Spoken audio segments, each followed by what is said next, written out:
Welcome in. It is our NFL previews here for the 2025 season. And today we are on Myles Garrett and the Cleveland Browns. I'm Jeff Parles. She is Alex White. Alex, the 2024 season could not have gone worse for the Cleveland Browns. 3-14, ended up with the second pick of the draft, which of course they traded down with Jacksonville. Famously, Travis Hunter was the pick for Jacksonville. Browns ended up with Mason Graham. But Alex, there's not much hope for it being much better here in the 2025 season with a whole boatload of questions of one of the most oddly constructed quarterback rooms in the history of the NFL. And I will say, I don't think that this team is quite as bad power rating wise as some of the other 5.5s that you're seeing. But on top of that mess, and they don't know who is starting in the quarterback position, they have one of the toughest schedules, right? They are playing, of course, their own division, which has been very good, the AFC North. And then they also have the AFC East with Buffalo, Dolphins, Jets, and Patriots. And they play the NFC North this year with the Lions, Packers, Bears, and Vikings. So it is going to be a very tough path here for the Cleveland Browns. And we'll just see how this quarterback room shakes up. Well, you mentioned the schedule. Let's just go right to it here. So Alex mentioned it.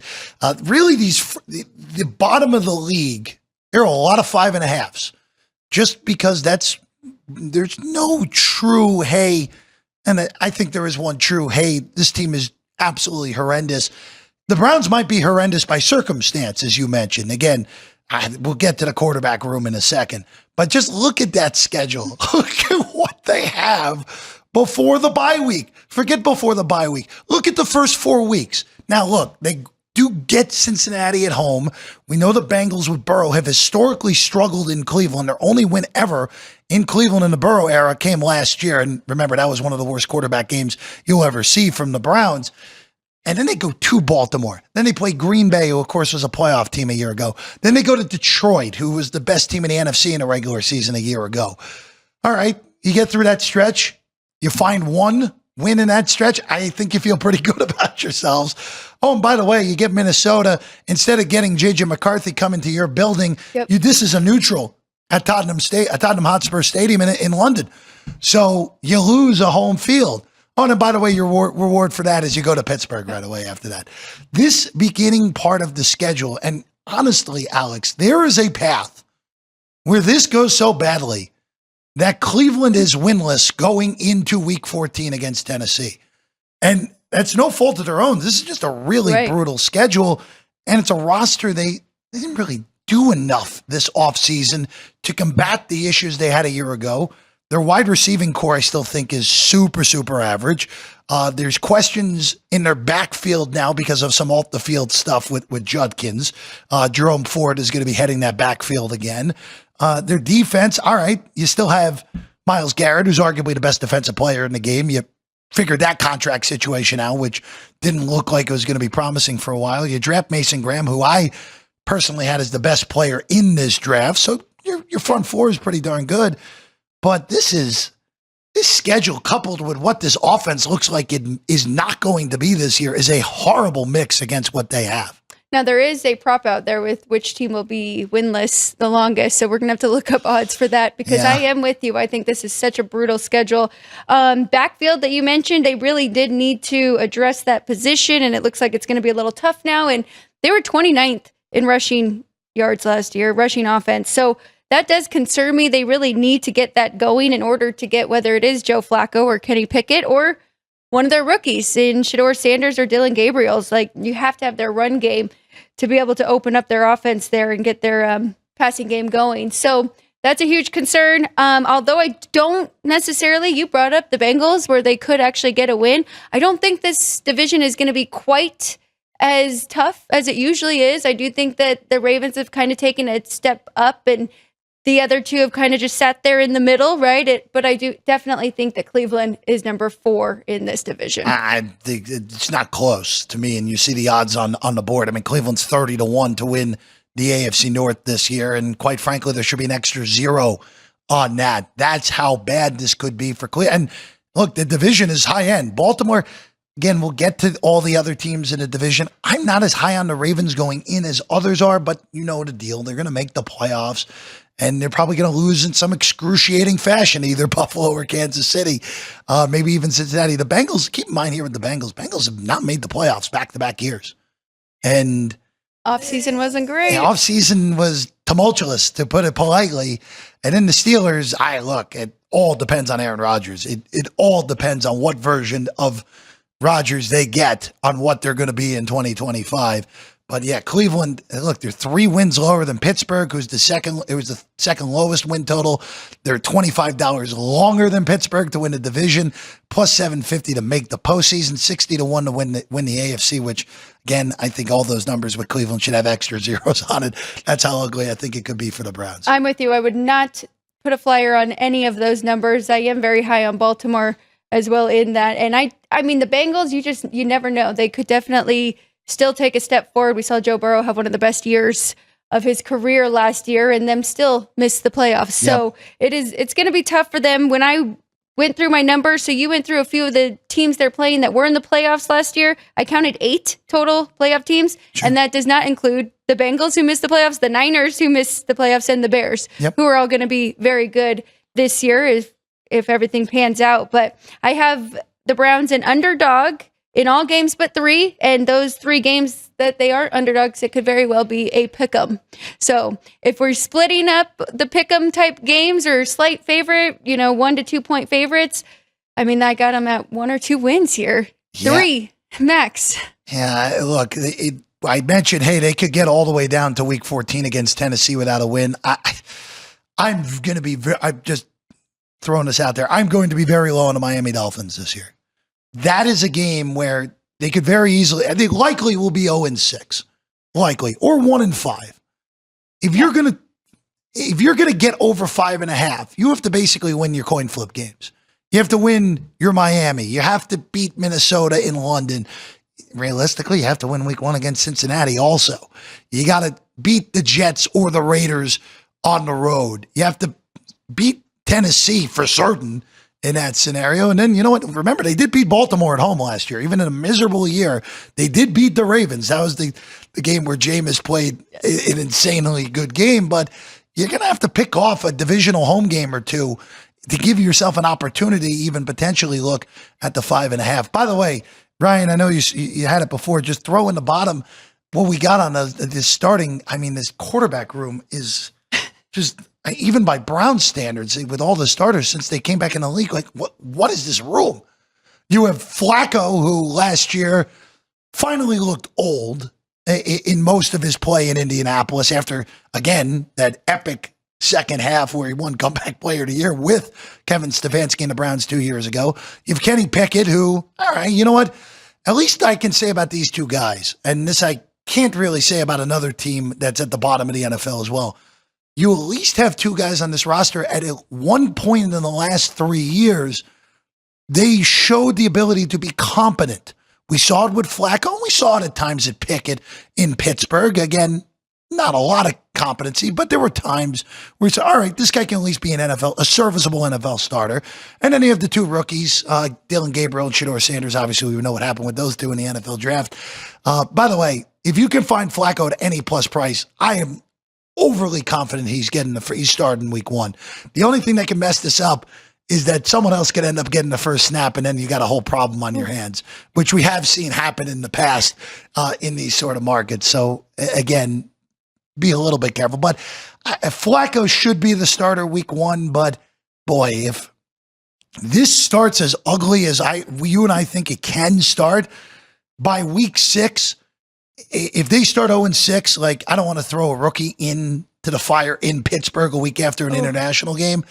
But week 7 against Miami, whichever one of Dylan Gabriel or Shedeur Sanders makes the roster and is technically QB3 the first few weeks, I think I'm starting them week 7 if I'm starting 0-6 or 1-5 if I'm the Browns, because you're not going anywhere with Flacco. And realistically speaking, Pickett is not your quarterback of the future here in Cleveland. No, he is not. And you brought up one point that we haven't brought up yet, and that is one piece that could help them, and that is Stefanski, who we both believe is a very good coach, and he has done more with less. So it'll be very interesting, but man, it is just an uphill battle here for this Cleveland Browns team with that schedule moving forward. So we'll see what he can do. I'm curious what Joe Flacco can do because, of course, he has the toughest thing against him, and that is age. So no matter what he does in the offseason to train, it's going to be very hard for him from what we saw last year compared to just 2 years ago. So, Alex, just real quick, this wide receiving core is not the best.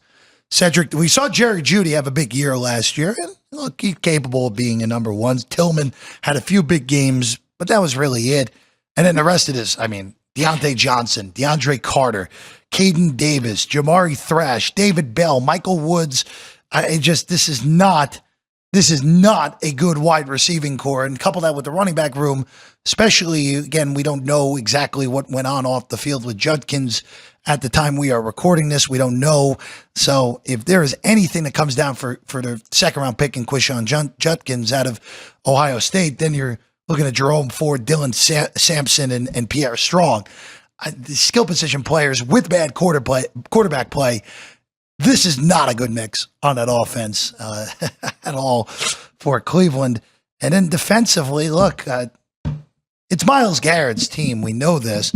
Garrett, of course, is this third betting favorite to win Defensive Player of the Year. Only Micah Parsons and an Aiden Hutchinson, who's coming off this significant leg injury, are shorter, plus 850 on Garrett. He's the only award thing with Cleveland that I can even remotely entertain.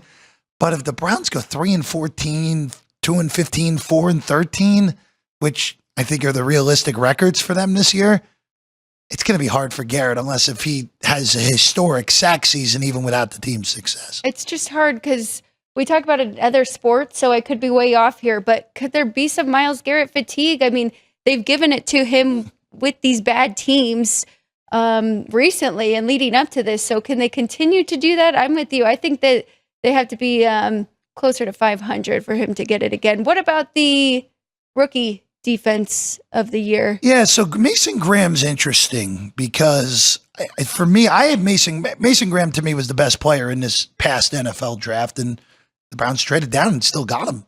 But again, I think that's the problem, especially where Graham is an interior guy. Yeah. It's hard for an interior guy to win this award. He could be, look, Mason Graham could very easily be the best defensive player in this draft and ends up not coming close just because of the fact that he's an interior lineman. It's hard for the interior lineman to win these awards.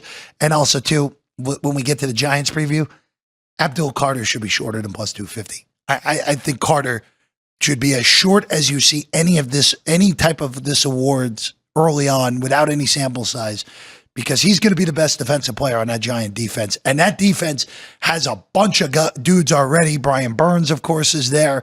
But Carter is going to take the league by storm. So I think it's very hard for anyone to potentially win this award over Carter.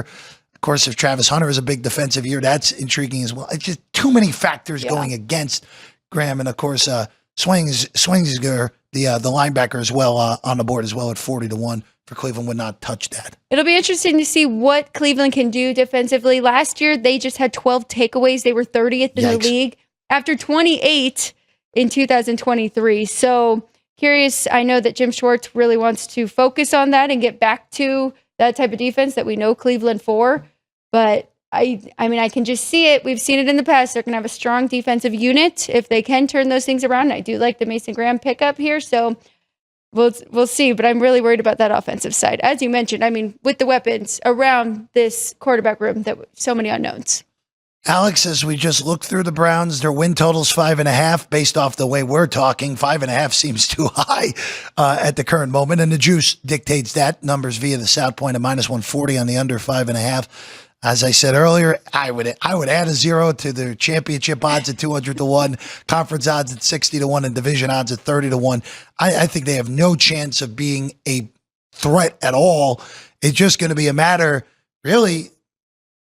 To me, it's them in New Orleans, the race to the bottom, and the race for Arch Manning in this upcoming NFL draft. And honestly, if you're picking second, you might get Nussmeier, and you might be okay with that as well. But Alex, I don't love laying juice. Maybe even go find an alt under 4.5 on Cleveland out there at a better price. I just don't see, with the quarterback room they have and the lack of offensive weaponry on this team, I don't see how this team wins more than 4 games. So I will very happily go under 5.5 and find an alt at 4.5.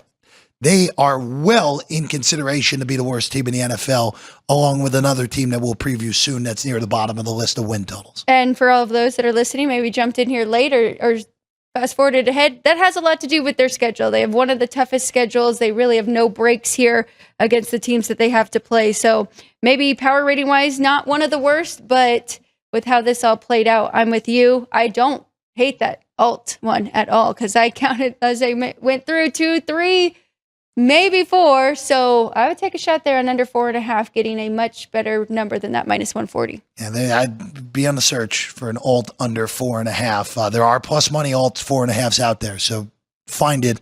That would be my favorite play from this on the Browns. All right. That's what we got for you here on the Cleveland Browns. It doesn't look too cheery for the 2025 season moving forward with Alex and I not expecting much of anything from the team with the lowest win total in the AFC North.